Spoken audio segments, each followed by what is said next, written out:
All right.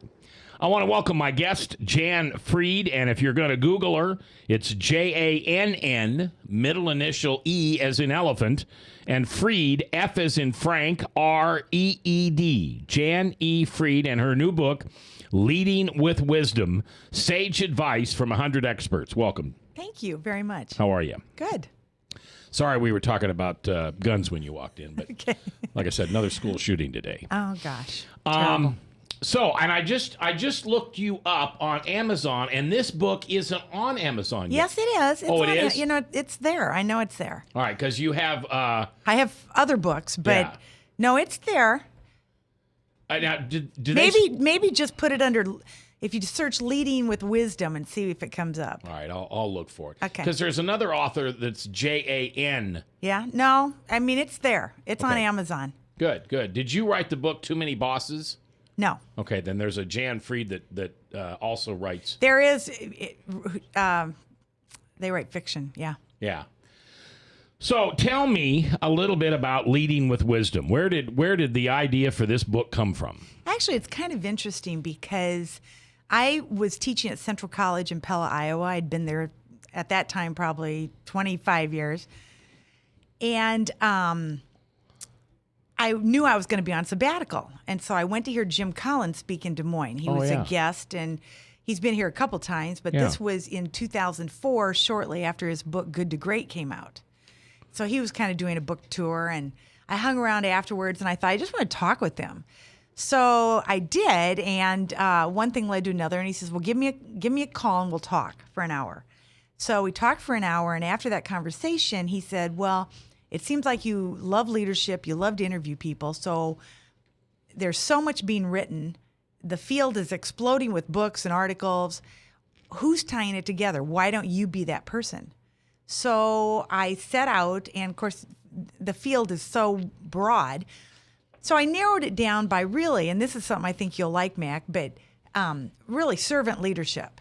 Yeah. And I tended to find that in a very simple way, that leaders should clear obstacles, they shouldn't be the obstacle. That leaders really look at their role as, I'm here to serve so that everybody else can be more productive, efficient, Yeah. effective. And so then I went after these people. I defined the criteria using kind of definition of a sage that I got from Saging International. That's an organization.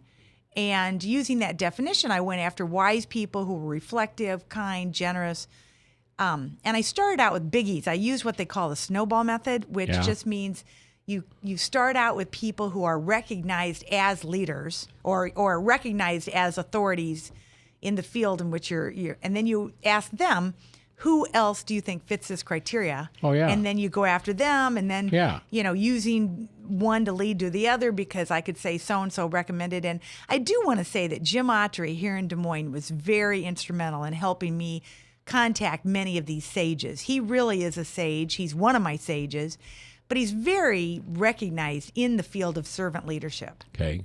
And so from there, I had 5 questions, but really one driving question. And my driving question was, given what you know about the field of leadership, how should I be preparing people to be the kinds of leaders who are needed in these uncertain times? And I ended up, most of these sages are authors. Some of them are executive coaches. Some of them are the top executive coaches in the country by Forbes magazine. I do have CEOs, some local people, Connie Weimer, Suku Radia, in addition to Jim Autry. And so asking them 5 questions and the driving question, and then I analyzed the data. Some of these people I interviewed in person, many of them over the phone. Mm-hmm. And then analyzed the data, and the themes that emerged, the main themes that emerged, then became the chapters in the book. Yeah, and those chapters, just so you know, chapter 1 is Introduction to 8 Practices. Mm-hmm. Chapter 2 is Leaders Know Who They Are. Chapter 3, Leaders Don't Let Ego Win. Chapter 4, Leaders Connect with Empathy and Compassion. Chapter 5, Leaders Admit Mistakes Fearlessly. Chapter 6, Leaders Embrace Community. 7, Leaders Model Resilience. 8 is leaders create healthy work environments. 9, leaders live their legacy. And then you have a chapter with your final thoughts. Uh-huh. I like every one of those titles. Yeah, I do too. I do too. Tell me about leaders know who they are. Uh-huh. Well, many people are familiar with Myers-Briggs or the DISC, these self-reported assessments. Yeah. And they're fine, and I think there's a role for them. But what I'm talking about is something much deeper. And I often use the example of Russian nesting dolls, where there's a doll inside of a doll inside of a doll. Yep. That we really have to peel away the layers to really figure out who are we and what are we about? What are our fears? What's driving some of our behavior? And it's only when we know that can we address that. So it's really talking about, I give the example because in that chapter I talk a lot about the value of silence. Yeah, I saw this, the power of silence. Yeah. That doesn't make me, feel very good. Right. And it's interesting because I was talking about this with in a workshop I was doing with marketing, kind of high-level marketing directors from around the country for a big organization. And one guy he chimed in and he said, why would I want to be in silence? Why would I want to be with myself? He said, that sounds really boring. Why would I want that? And I'm thinking, well, why would anyone else want to be with you if you're not comfortable with yourself? So that's really what I'm trying to get at, something at a very deep level. What about those people who either want to lead or think they can lead and they can't? Uh-huh. Because, as you've said here so very eloquently, leaders don't let ego win. Mm-hmm. But so many leaders put their ego out there first. Yeah, you are absolutely right. What do we do with those people? Uh-huh. Well, it's really interesting. First of all, I say don't be one of those people, okay? So that's where I think my book, adds some insight because the ego is very powerful. I mean, that was something that I had not really given much thought to. I mean, I hadn't really thought of it as ego development. But my conclusion after all this work is that ego development should be part of leadership development because it's only when you understand how the ego acts in your life and the power that it has, can you then control it and not let the ego control you. So, what's interesting is when you look at some of the very visible, high-powered leaders who have truly let the ego win. And when I say that, the behaviors tend to manifest in terms of greed, jealousy, envy, micromanaging, overcompetitive, very aggressive, those kinds of behaviors. All right, let's take a break. And when we come back, I want to continue this conversation. By the way, the in my life, ego stands for edging God out. Interesting. Yeah. Yeah, interesting. Because I'm a guy that used to have a really big ego. Okay. And I figured out that wasn't of God, that was of the other side. That's right, the other side. Jann Fried is my guest. We're coming back right after this with her book, Leading with Wisdom. This is Webcast One Live. I'm Brian Leach, owner and general manager of Service Legends. I brought along a couple of the home comfort heroes. Hi, I'm Tammy Wells. I am Nick Wondershad. I'm administrative mmanager I am the senior technician from Service Legends. It seems like every good thing, when you feel it to the bone that it's good, there's a lot of hard work put behind it. I don't think that you can fake it and have it turn out good. If we seem like, okay, that's just weird, it's just a furnace, why would you believe so deeply in a furnace?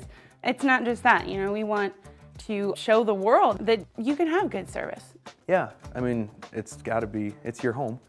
It's built into our daily trainings, it's built into our culture, that we're gonna do whatever it takes to have each client say they love us, period. That's why we spend all the hours in the training that we do. And if we guarantee it's gonna be a good experience for you, or else it's free, what type of work do you think we're gonna do? There is a guarantee. Temperature selection guarantee, fixed right or it's free guarantee, comfort guarantee, best value guarantee. All of these guarantees hold us accountable to ensuring that we exceed your expectations. And if for whatever reason we'd fail and we can't make it right, we guarantee all of those guarantees with a 100% money back guarantee. I mean, if you don't think that your technician can fix it right, are you gonna say that to a client? No. You don't have to worry about having a technician come to your house. We drug test, background check all of our team members. We put safe people in your home. Each and every one of our service techs, 400 hours a year in training. You tell it the minute they walk in the door. They know what they're doing, they've done their homework, and they actually truly care about what you want. Because at the end of the day, you're the person that makes sure I have a job. They're gonna be listening. They're gonna wanna know what your challenges are. Then they're gonna come and give you options, and you get to choose. If I'm there to help and I make it easy and painless, I did my job right that day. Well, when it comes to your comfort, safety, and your family, you don't necessarily go buy the most expensive, but you get the most bang for your buck. Oh, it's worth it because there's a lot of people that will find a way to get it to work right now and then leave and then come back, charge you again, and the cycle just repeats itself. So when I'm out there looking at the furnace, I want to find why it failed today. How can we change the part today with something that you're not going to have to worry about? Is it worth changing the part today? I mean, you can put a lot of money into a furnace. I can fix parts all day. There's good job security in that for me, but is it the right thing for you? I get a lot of the phone calls of after the technicians are there. They're just in awe. They're like, wow, you guys are great.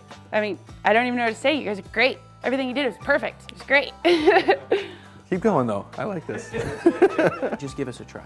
I'm gonna take all the risk. I've got the time to make this right. I've got the support to make it right. Just check us out. And if you don't see the value in what we do, I mean, fixed right or it's free or 100% money back. enough said.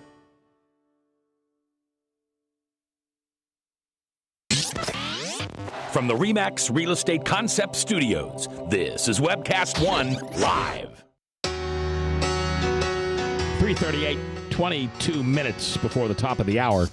Salem Radio Network News, and then Michael Mudloff with True Blue. And Dr. Michael Hartwig and I will be taping. Boy, that's an old word. I just showed my age, didn't I? We will be recording our Father's Day program for Restoring Hope Live. And it's going to be a very special show talking about fathers and the roles that, the right roles that we play, and unfortunately the wrong roles that we play. So if you go to webcast1live.com, you'll be able to get a sneak preview of that program that airs nationally this Sunday. My guest is Jann Freed. That's Jann, F as in Frank, R-E-E-D, Jann Freed. And her new book is Leading with Wisdom, in which she interviewed some of the nation's top leaders. And you said you asked them 5 questions, and I want to hear about those questions in a minute, but finish our conversation about leaders don't let ego win. Sure. Well, I mentioned that when we understand ego development, then we can control the ego and not let the ego control us. And I came to the conclusion, I don't think most people wake up in the morning and say, today I'm going to be a bad leader, or today I'm going to let my ego control me. It's just an unconscious behavior. As I said earlier, it manifests in terms of greed, envy, jealousy, overly competitive, micromanaging. And in fact, it's kind of interesting. There's a website. It's workingamerica.org. Workingamerica.org. Yeah, okay. and they do an annual bad boss contest. And people submit real stories. I've never won that. Well, people submit real stories, and you would be shocked at these stories. And you think, how would anyone, if they're rational and halfway intelligent, why would they act like this? Again, I think it's just the ego controlling their behaviors. So one of the things that I talk about in the book are ways to control the ego. First of all, understand it, and then know when it's time to let go. Know when it's creeping up, and you sense some of these behaviors, and you say, "I need to let go of that. That's not healthy." So that was a main theme, yeah. What do you do when? Because this is what I would have told you 5-10 years ago. I would have said, "Well, I don't have an ego. I'm just very, very self-confident." And that's baloney, right? Yeah, that's baloney. Yeah, especially when it's any behavior really. First of all, any real strength to an excess could be a weakness. Sure. So, that's just kind of a. Actually, even that response is an overconfident response. So, yeah, that's exactly right. Well, that's like I quit drinking 4 years ago, and I went through a 12-step program, and I would recommend it to anybody. It changed my life, that and Jesus. But one of the things I learned was that one of my character defects is I was arrogant, and I had no idea that I was arrogant. But yet the first time somebody gave me an example of what arrogance is, I went, oh, yeah, I do that all the time. I would have not told you I had a big ego. And see, But I do. Yeah, and see, your ego, or I'm sorry, your example goes right back to chapter 2. Leaders know who they are. So if you had really known yourself, you would have said, I have a tendency to be arrogant, and I need to watch that. Yeah. Okay. No one's perfect, but it's that self-awareness so that you can self-control. Give me the name, if you don't mind. If you don't want to, you don't have That's to. okay. But give me the name of somebody that we'd all know or know of who's got an ego that's out of check. Well, most celebrities, I think. It's hard to stay grounded. Okay. When you look at celebrities, when you look at people in the news, I mean, again, it can manifest in such weird ways. I mean, and I think, first of all, that whole, if we go back, Enron, Ken Lay, and all of those people. I mean, if you've ever seen the movie, it's a documentary, actually, Enron, the smartest guys in the room. Yeah. It's just all about ego. How about, and I'm not going to think of his name right now. He just died last year, the guy who founded Apple. Steve Jobs. Steve Jobs. Steve Jobs. Did he have a big ego? Definitely. Okay. Definitely. And I think part of that came from probably being the smartest guy in the room most of the time, What's interesting about him is when he realized he had cancer and that it was a serious form of cancer, and I talk about that in my book, actually, that all of a sudden we get humble, and all of a sudden we're much more compassionate and much more empathetic. And, if you haven't seen this, Google or go to YouTube, Stephen Jobs' commencement speech at Stanford in 2005. Okay. Yeah. It's definitely worth watching the whole thing. And you can find the transcript. It was published in, I think, Fortune magazine. So you can find the transcript or you can watch him, on YouTube delivering the speech. But in that speech, he talks about how, he had already been diagnosed with cancer, but he was in remission. Okay. And he really thought he was going to beat it. But he still talks about how death is life's change agent and that you really have to be true to yourself, but you have to know yourself. And it's a very meaningful, it's a side of Stephen Jobs that we often don't read about or hear about. What about, and I'm not trying to get political on you, but what about Barack Obama? Is that a man with a big ego? I think he's got his ego in check. I think he's pretty balanced. Okay. Now, what's interesting is many people will criticize him for being slow to make a decision, or, why didn't he respond faster? Or why doesn't he show more emotion? I think he's very self-controlled. And I think, whether you agree with him or disagree with him, I would say he's got his ego in balance. Now, Alec Baldwin. Out of balance. Out of balance. Out of balance. Big time. Big time. Do you, this is probably a rhetorical question because I think I know the answer, but do you, if I'm Alec Baldwin, do I know that I have an ego that's out of balance and I just don't care because I'm rich and I don't have to bow to anybody and I can do what I want, so take a hike? I think so, because he's had enough skirmishes, with the law. He's been in enough trouble that I think that he does think that he's above it, yeah. Tell me about the other chapter that just intrigues me. And I was going to tell you that I was going to read this book. And I had it on the coffee table, literally. And a family member came over and said, oh, this looks interesting. Can I read it? And I said, well, sure, because I thought I'd get it back before you were on, and I didn't. Okay. But I love chapter 9. Leaders live their legacy. Yeah. Now, that's so interesting, Mac, because that's the chapter that is resonating with a lot of people. I did a keynote talk about a month ago for John Deere in Moline for a group of about 300. And that was the topic they picked. And I've done some writing on this topic. I had an article in Training Magazine about this topic. Basically, one of the things that I like to say is when I use the word legacy, what does that mean to you? What is a legacy? When do you leave a legacy? When do we talk about that? Well, I guess I always think that you've passed through. You're dead. Okay. So when we die, Right. And a legacy is neither good nor bad. It's the definition of how you're remembered. true. So it could be bad. Could be terrible. Doesn't have to be good. Right. That's true. I mean, there are as many legacies out there of people who have done horrible things. That's true. Oops, sorry about that.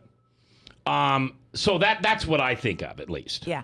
Well, that's very true. So often when I ask that question in workshops, people will say, well, when you leave, well, what do you mean by that? And they'll say, well, when you die, when you retire, when you leave a career, when you leave a job, you leave a company. Well, what I came to realize through these stages is we're leaving our legacy all the time. So when I leave here, I'm leaving a legacy. What's the difference between legacy and reputation? I think they're similar, although, that's an excellent question. I haven't been asked that. But, they're similar other than the fact that more lasting memories kind of thing, maybe. I think of it as more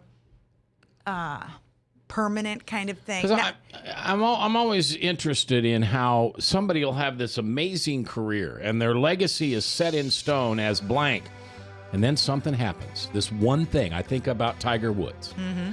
Everybody loved Tiger Woods. He was a great golfer. Everybody thought he was a wonderful husband. Mm-hmm. And then this thing about him comes out, and now it's like they've discounted it. He's recovering.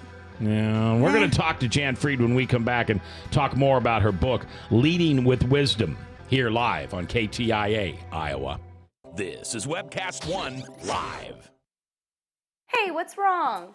Logan wants Let's Rock Elmo for his birthday, but since Steve lost his job, I don't think we can afford it. What did you do for money last year when you and John were struggling to make ends meet? My secret? I went to Me and Mommy to Be. We sold all of Megan and Ryan's clothes and toys there. They give back the highest percentage on their items in the area, and it was so easy. Megan's clothes? She's 15. Yes, they can sign newborn through trendy teens.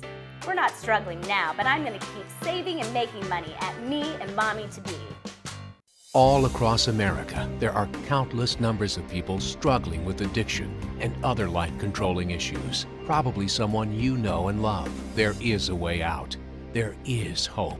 Transformations Treatment Center in Delray Beach, Florida, has a unique approach to substance abuse treatment. Call now and ask about our Guaranteed Success program or log on to transformationstreatment.com. Transformations. Change your life. Change your relationships. Transform your world.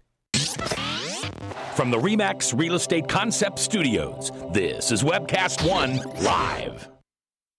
If Tom Coates from Consumer Credit of America was your personal webmaster, Tom would filter out all bad debt emails. If Tom was your mailman, you'd never get any debt reduction junk mail. If Tom Coates was a lineman, he'd block any phone calls offering to reduce your credit card debt.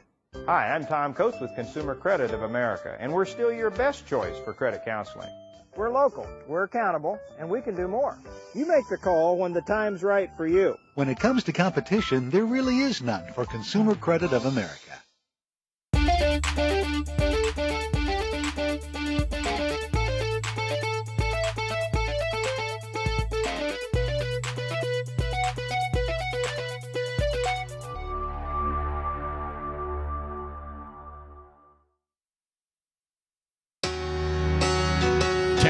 For the top Salem Radio Network news, as well as Michael Mudloff coming up in the next hour. And if you want to jump on the webcast at webcast1live.com, we're going to be recording our Father's Day program, which will air nationally on Sunday. Dr. Michael Hartwig and I are going to have a very candid conversation about fathers. And we're going to focus more on the failings of fathers than the successes of fathers, which is probably a good topic for he and I to talk about, because I was not the greatest father to my kids, and I think Michael Hartwig's probably a perfect father or a very ideal father. So two peas in a pod, and we'll talk about that on Restoring Hope Live. Jann Fried is my guest. She has a new book called Leading with Wisdom, Sage Advice from 100 Experts. And by the way, it's Jann, capital Freed. And Amazon, I would assume? Mm-hmm. Yep. You can find it on Amazon. Okay. And I wish I could tell you that I'd read the book. I had it on my coffee table, and a family member said, "Oh, can I borrow this, Dad?" And I said, "Sure," and I didn't get it back yet. But it's about leaders, and you interviewed 100 different people. And what were the 5 primary questions you asked them? Well, I wanted to know, I was looking at leaders that fit this criteria of servant leadership. And so the first question had to do with what articles, books, people have inspired you, informed your thinking on this topic. The second one, what else, has inspired you about leadership that I should, read or meet or watch or that kind of thing. But the driving question was, given what you know about leadership, how can I best prepare people to be the kinds of leaders that you think are needed in these uncertain times? Because I'm interviewing authors and some of the top executive coaches. And then a follow-up question was, what else are you thinking about now? And then what else should have I asked you? So really that driving question. Good. Yeah. So you're an author. Mm-hmm. Are you still a college professor? I teach a graduate course. I teach a graduate course for the University of Iowa at the downtown Papa John Center. Okay. What else do you do? I mean, you're a speaker. You can be hired to come speak at many different business solutions and things like that. What else do you do? Sure. I love the speaking part, and I will always consider myself to be a teacher, regardless of where I am. Or, in fact, I lead any workshop as if I'm a teacher because I want people to learn. But I still do a lot of writing. I write for the Des Moines Business Record. I have had articles published in Training Magazine. And, I'm still kind of thinking about what's my next book. But I also do strategic planning workshops. I'm with a firm called the Genesis Group, and we do what we call strategic futuring, both with individuals and organizations. So if you go to my website, which is just jannfried.com, I call myself the transitionist because I like to help people and organizations get from where they are to where they want to be. So I really like to help people with transition, and that kind of plays off that whole word of sage, because I'm also a saging leader. I'm very passionate about helping people figure out what to do with the rest of their life. So even if they're 18? Yep. In fact, I often say to people, how do you know you're in the second half of life? So when is the second half of life? So give me an answer. When are we in the second half of life? Well, I haven't thought about it. You just asked me. I would tell you it's when your children are grown and gone. Okay. That's one answer I would give you. Yep.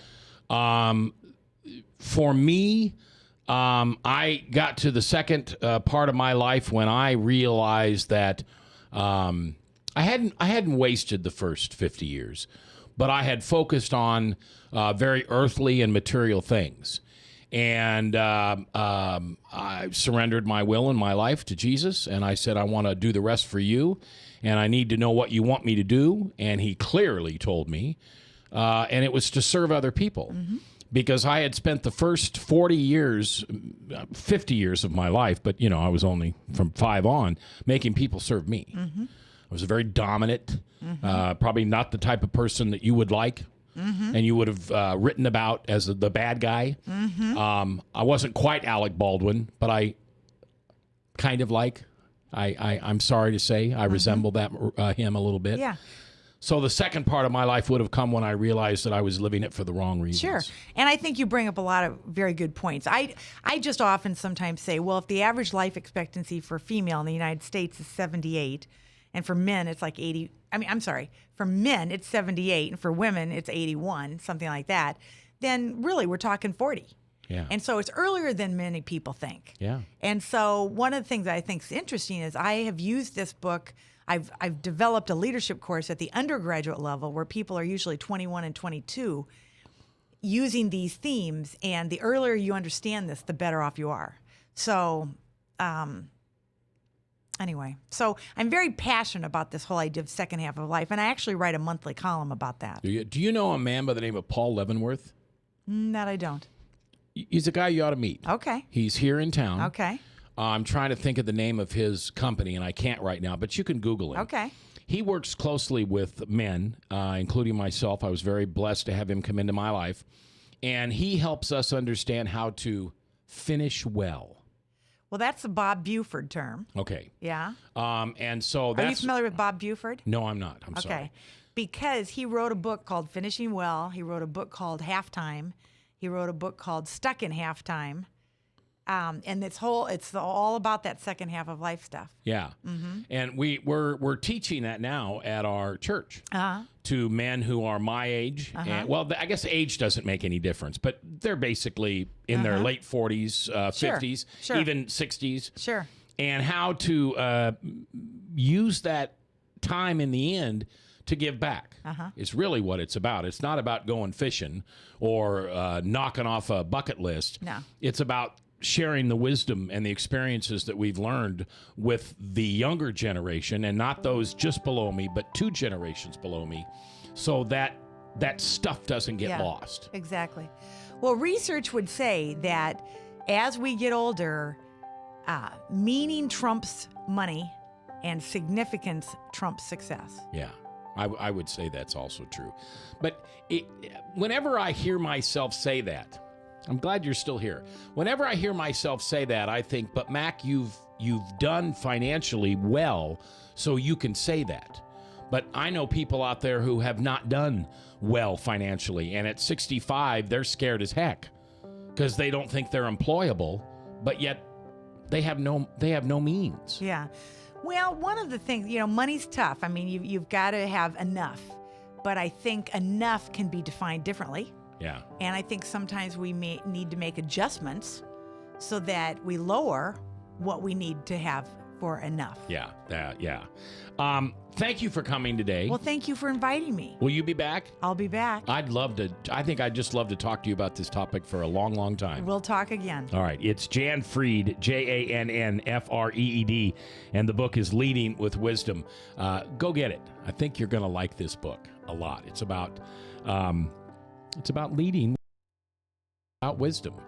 It's about servanthood, and it's about being the best that you can be. I will see you on Friday on this very channel. Right Places is next tomorrow and Thursday. And until then, do me one favor, would you please? Just pray.